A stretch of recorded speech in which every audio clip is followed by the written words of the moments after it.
السلام علیکم دوستوں، میں ہوں انوار احمد۔ آپ دیکھ رہے ہیں آپ کا اپنا چینل اللہ دین۔ دوستو، حضور نبی کریم صلی اللہ علیہ وسلم کو سب سے زیادہ نفرت کس عادت سے ہے؟ آئیے دوستو جانتے ہیں۔ حدیث شریف سنن ترمذی 1973 نمبر۔ حضرت عائشہ رضی اللہ تعالی عنہا فرماتی ہیں کہ رسول اللہ صلی اللہ علیہ وسلم کو جھوٹ سے زیادہ نفرت کسی اور عادت سے نہ تھی۔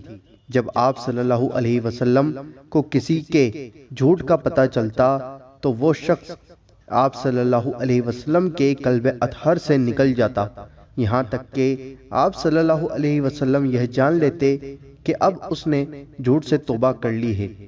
دوستو، آپ دیکھیے کہ جھوٹ بولنا کتنا بڑا گناہ اور کتنی بڑی یہ سزا ہے کہ وہ شخص حضور نبی کریم صلی اللہ علیہ وسلم کے قلب اطہر سے نکل گیا۔ دوستو، آئیے جانتے ہیں اور حدیث شریف جھوٹ بولنے کے بارے میں۔ قرآن کی آیت کہتی ہے، بے شک جھوٹ بولنے والے پر اللہ کی لعنت ہے۔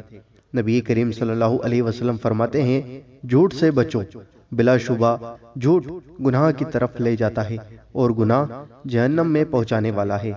بہت سارے لوگ منہ کے بل جہنم میں پھینک دی جائیں گے صرف اپنی زبان جھوٹ کی وجہ سے۔ ترمذی شریف کی یہ حدیث ہے۔ نبی کریم صلی اللہ علیہ وسلم فرماتے ہیں، میں ضمانت دیتا ہوں جنت کے درمیان ایک گھر کی اس شخص کو جو مذاق میں بھی جھوٹ نہ بولے۔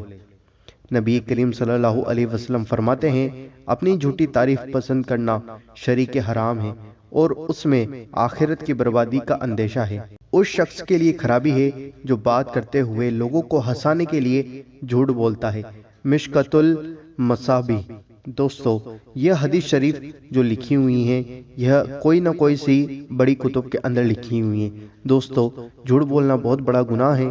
اللہ تعالیٰ نبی کریم صلی اللہ علیہ وسلم کے صدقے میں، اہل بیت کے صدقے میں، مومنوں کے صدقے میں آپ کو اور ہم کو جھوٹ بولنے سے بچنے کی توفیق عطا فرمائے۔ آمین، اللہم آمین۔ ویڈیو کو لائک اور دل سے شیئر کریں۔